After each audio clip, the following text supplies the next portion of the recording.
जय हिंद। देखिए, फ्रांस और पाकिस्तान के रिश्ते एकदम बर्बादी के कगार पे आ गए हैं। 1 साल पुराना मामला था जो ब्लास्फेमी यानी चार्ली हेब्डो के मैगजीन को लेकर हुआ था, जिसमें आग लगाने के काम किए थे तुर्की के ये तैयबुल अर्दोगान। ये अपने आप को पता नहीं क्या इर्तुगुल गाजी समझ रहे हैं, ये सोच रहे हैं कि पुराना वाला इनका ऑटोमन साम्राज्य है, यहाँ पे कुचा के चल जाएंगे। अभी यहाँ पर ये मामला काफ़ी पुराना है। देखिए, फ्रांस जो है वहाँ पे हर देश का अपना अलग अलग संविधान होता है। तो ये जो फ्रांस है, यहाँ की एक मैगजीन है, यहाँ फ्रांस में पेरिस में मैगजीन छपती है चार्ली हेब्दो।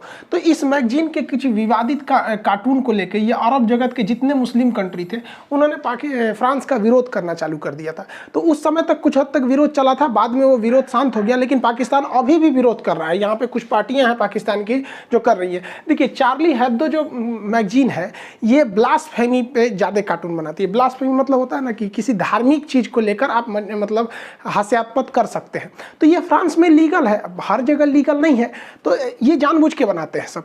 इससे कि चार्ली हेब्दो की मैगजीन की बिक्री भी बढ़ गई। जैसे जैसे ये कार्टून बनाया ये बिक्री बढ़ते गई। किसी चीज़ से विवाद होता है तो उसका ऑटोमेटिक प्रचार होने लगता है। जैसे आप देखेंगे भारत में तांडव मूवी थी, तांडव मूवी को कौन जान रहा था, लेकिन ऐसा ना एक कोई सीन आया था इसमें जिसको बाद में कट कर दिया गया। अमेजॉन प्राइम में आया था तो सीन को कट कर दिया गया। उसके बाद से गवर्नमेंट ने कहा कि चलो भाई अब ठीक है। यहाँ पर बहुत सारे लोगों ने उसी वजह से तांडव देख लिया।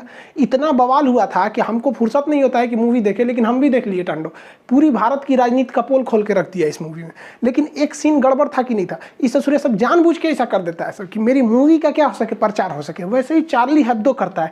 ब्लास्फेमी उसे कहते हैं किसी धार्मिक रूप से वो मतलब आप हास्यास्पद कार्टून वगैरह बना सकते हैं। तो ये फ्रांस में लीगल है, तो पाकिस्तान वाला कह रहा है हम इसे इलीगल कहते हैं। अरे भैया, पाकिस्तान में बुर्का पहनना लीगल है तो फ्रांस में इलीगल है, तो तुम्हारे देश का कानून अपने देश का देखो ना। यहाँ पे पूरी दुनिया को काहे लिए लेके चल रहा है तुम। देखिए, अगर हकीकत में देखेंगे तो इन सबके पीछे तुर्की का हाथ था।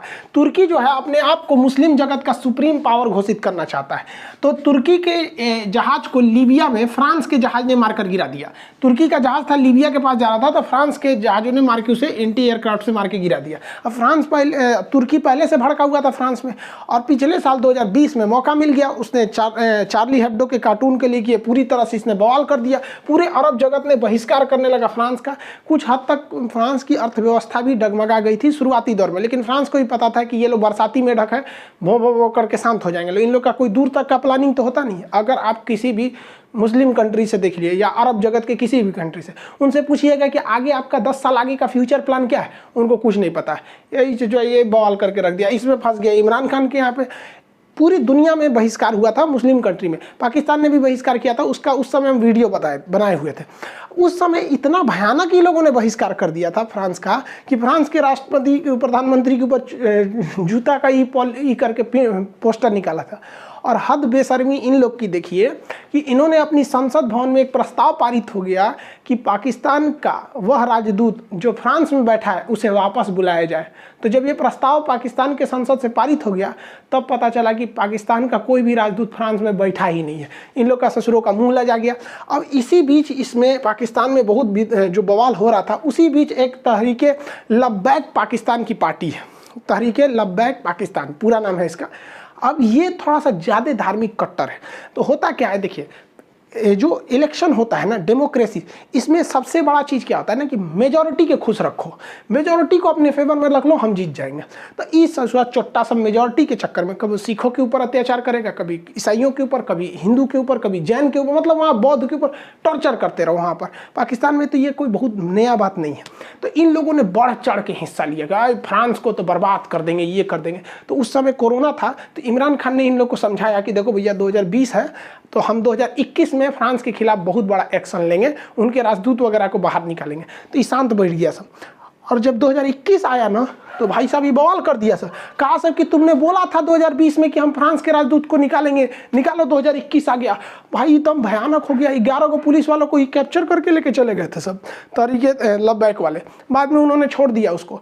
अब इमरान खान दोनों डबल समस्या में पड़ गए कि ऐसा मैटर जो पूरी दुनिया भुला चुकी है उसमें किसी राजदूत को लौटा देना मतलब अपने रिश्ते को ख़राब करना है। लेकिन ये लोग सुधर नहीं रहे। और यहाँ पर अभी ये तहरीके लबैक पार्टी जो है वहाँ पर, इसको काफ़ी ज़्यादा ग्राउंड मिल रहा है वहाँ पर। प्रचार छोटी मोटी पार्टियाँ क्या चाहती हैं, उल्टा सीधा बयान दे दो, ये कर दो, ताकि न्यूज़ में रहें हम, ताकि अगली बार में ये हो सके। ये लोकतंत्र में ये बहुत ख़राब खेल होता है। Kick out the France ambassador, France के राजदूत को बाहर निकालो। अब बताइए, फ्रांस के राजदूत को बाहर निकाल देने से इनका समाधान हो जाएगा? कोई समाधान नहीं होने वाला है। ये लोग रैली पे रैली करते जा रहे हैं। अब ये देखिए, ये रैली में ये बेचारा बचवा है, इसको क्या पता है कि राजदूत क्या चीज़ होता है? कोई पता नहीं है। लेकिन फ्रांस के राजदूत को बाहर ले जाए गए हम। ये देखिए, इसको कुछ पता नहीं है।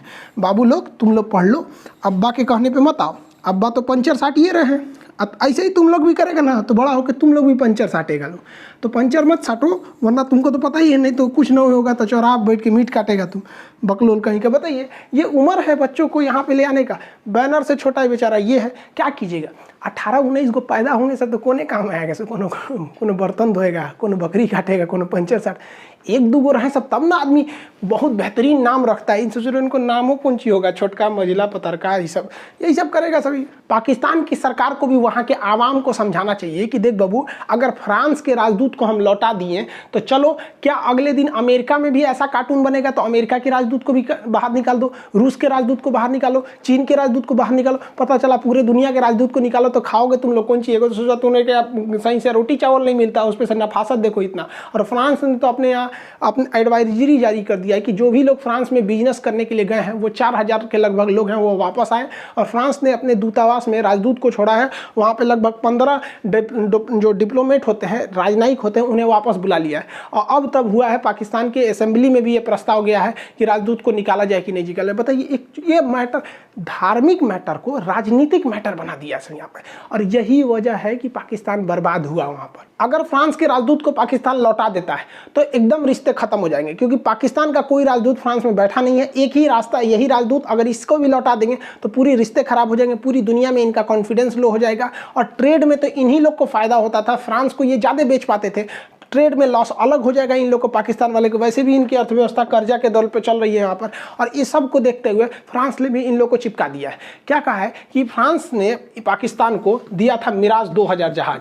ये मिराज 2000 जहाज भारत के पास भी बहुत ज़्यादा संख्या में है। जहाज का नाम है, ये संख्या नहीं है, 2000 मॉडल नंबर है यहाँ पर। ये जहाज बड़ी पुराने हैं, लेकिन उस समय के बहुत घातक थे।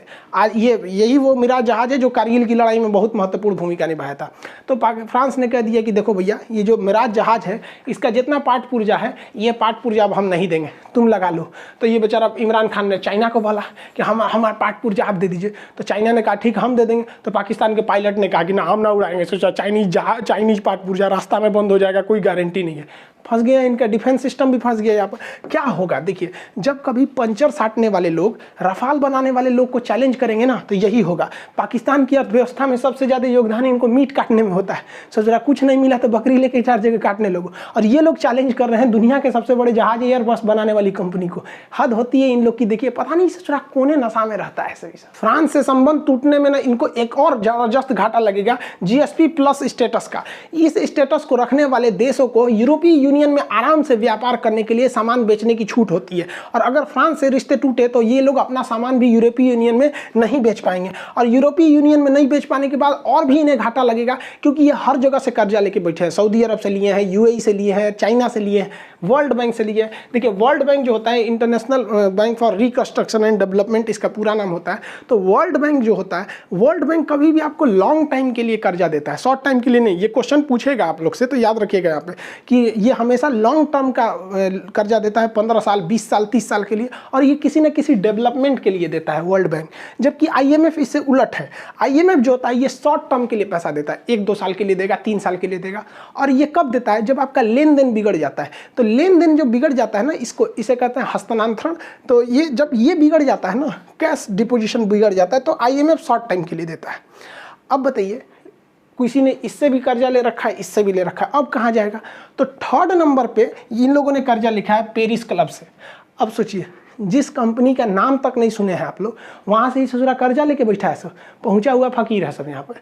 और अगर फ्रांस से रिश्ता बिगड़ा ना, तो ये पेरिस क्लब वाला अपना $11 बिलियन का इनसे कर्जा वापस मांगेंगे सब, तो इनको सब चीज़ बेचना पड़ जाएगा अपना। देखिए, पाकिस्तान के जो जालीदार लुंगी छाप मौलाना हैं उनको ये बात नहीं समझ में आ रही है कि पाकिस्तान के लिए फ्रांस कितना ज़रूरी है। देखिए, ये यूरोपीय यूनियन है, यूरोप वाले अपना एक यूनियन बना के रखे हैं, ये अपने यूनियन के हिसाब से ही काम करते हैं, जो यूनियन से पास होता है वही करते हैं। इन लोग का बहुत तगड़ा है यूनियन, ये यूरोपीय यूनियन। इस यूरोपीय यूनियन में ब्रिटेन भी था, लेकिन ब्रिटेन इस यूरोपीय यूनियन से अलग हो गया है। अब बात आती है, अब इसमें पावरफुल बचा कौन? तो इस यूरोपीय यूनियन में अब पावरफुल बच गया है तो केवल और केवल फ्रांस बच गया है, क्योंकि फ्रांस अब एकमात्र यूरोपीय यूनियन का देश है जिसके पास वीटो पावर है, वो किसी भी प्रस्ताव को यूएनओ में जाके रोक सकता है। इसलिए अभी जो बचे हुए यूरोपीय यूनियन के देश हैं वो ज़्यादा संबंध बनाना चाहते हैं सब फ्रांस के, क्योंकि यूरोपीय यूनियन वालों को पता है कि इसके पास वीटो है, अस्थायी सदस्य है, सेना में पावरफुल है, कभी भी हमें जरूरत पड़ेगा तो फ्रांस हमारा साथ देगा, वो साथ नहीं छोड़ेगा, क्योंकि ब्रिटेन तो अलग हो गया है। अब बताइए, इन पाकिस्तान वालों का यूरोपीय यूनियन में कर्जा ले रखा है इन्होंने, यहाँ पर ये व्यापार ज़्यादा करते हैं और ऐंठे हुए हैं ससुरे फ्रांस से। फ्रांस का राजदूत ये लौटाएंगे तो ये यूरोपीय यूनियन पे दबाव बनाएगा कि इससे सामान मत लो, प्रतिबंध लगा दो। इससे ससुरा खाए पिएगा सब कहाँ पे? और इसी का तो इंतजार कर रहा है चाइना। चाइना तो ससुरा इन लोग को ऐसा ना भिखारी बना देगा ना, 1 रुपया फ्री नहीं देता है, सब चीज़ कर्जा में देता है। तो जाके वहाँ से ले लो ना, चाइना में सामान बेच दिया आप। सीपी इसी सड़क बनाए, जीडीपी से ढेर पैसा उसी में लग गया। तो पाकिस्तान को समझ में नहीं आ रहा है भैया, यूरोपीय यूनियन में उनको टक्कर देना फ्रांस को बहुत ज़्यादा घातक हो जाएगा। और हमारे लिए तो अच्छा है भैया, तुम लड़ते रहो, हम लोग को क्या दिक्कत है। फ्रांस में तो हमारे वायुसेना प्रमुख फ्रांस के दौरे पर गए हैं और अभी 6 और राफाल आ गया यहाँ पर, अभी और राफाल आने वाला है, सोचिए। और पाकिस्तान के लोग, आप इस गलतफहमी मत रहिए कि हमारा इसमें कोई मतलब हम लोग का इसमें कोई योगदान है। आपके यहाँ जो भी खरमंडल मचा है ये वहाँ के जालीदार लुंगी छाप मौलानाओं की वजह से हुआ है।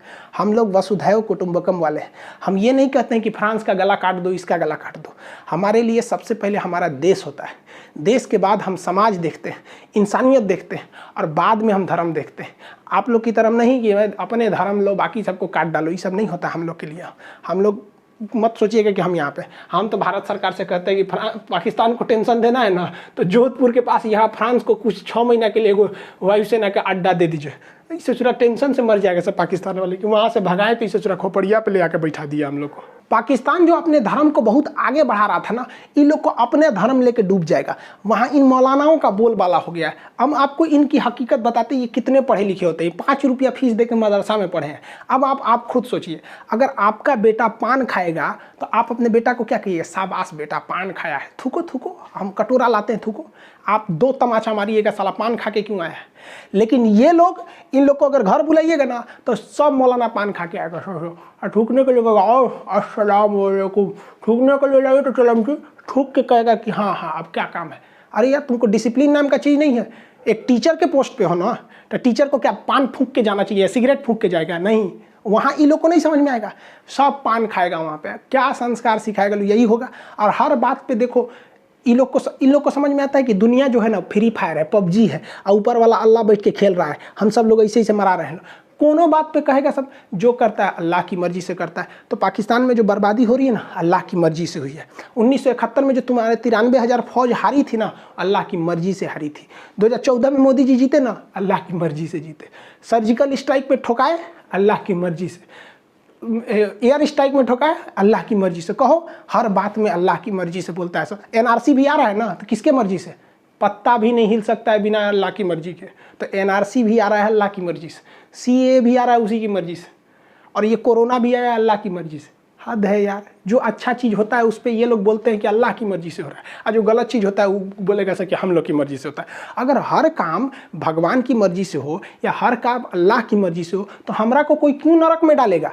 हम किसी को गोली मार देंगे, भगवान हमको नरक में डालेगा कि खान साहब तुम गोली मारे थे। हम कहेंगे हम क्या मारे थे? आप ही का तो मौलाना सिखाया था कि हर काम अल्लाह की मर्जी से होता है, आप जाइए नरक में, हमको क्या डाल रहे हैं आप? हर बात पे ये लोग को देश डुबा देगा सब। सब माथा इस कौन कहाँ करता है, सब समझ में नहीं आता यार।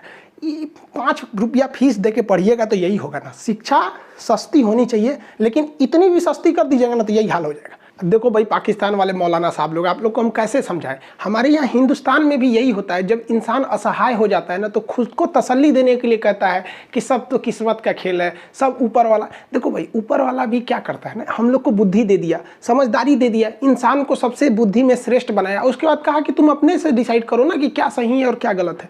अब हर चीज़ ऊपर वाले को छोड़ देना कि जहाज भी वही लैंड करा रहा है, बाकी एयर इंडिया को ऊपर रखा है, इंडिगो को उड़ा रहा है, स्पाइस जेट को उड़ा रहा है, ये सब वो थोड़ी कर रहा है, ये तो सब आदमी ना कर रहे हैं सब। इसको हर चीज़ उस पर थोप देना, ये गलत है। तब तो पता चला सुप्रीम कोर्ट में किसी का मुकदमा है, कहिए महाराज इसको क्या सजा सुना रहे हो, सब ऊपर वाले की मर्जी से हो रहा है। तो थोड़ा सा मॉडर्न लाइए, खुद में शिक्षा लाइए, ताकि अच्छा लगे। मेरी बात आपको बुरी लग रही होगी, लेकिन हम बोल ही रहे हैं आपको बुरा लगने के लिए। अब सुधर जाइए तो हमको बोलने की क्या जरूरत है।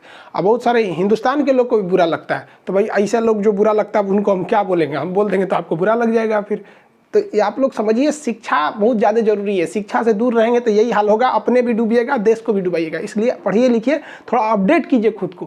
खैर, पाकिस्तान कुछ मूड बनाए या ना बनाए, फ्रांस ने तो पूरी तरह से पाकिस्तान को तलाक दे दिया है। तलाक तलाक तलाक। अब आप जाके यूरोप वालों से हलाला कराइए, अपना कोगो से हलाला कराते हैं, फिर अपने देश को बचाइएगा। आई होप आप समझ गए होंगे। थैंक गॉड या खुदा, आपका बहुत बहुत शुक्रिया है जो हमको हिंदुस्तान में पैदा करके भेजे, वरना इन जाहिलों की भीड़ में जाते मर जाते। आपको मिलेंगे नेक्स्ट क्लास में। जय हिंद।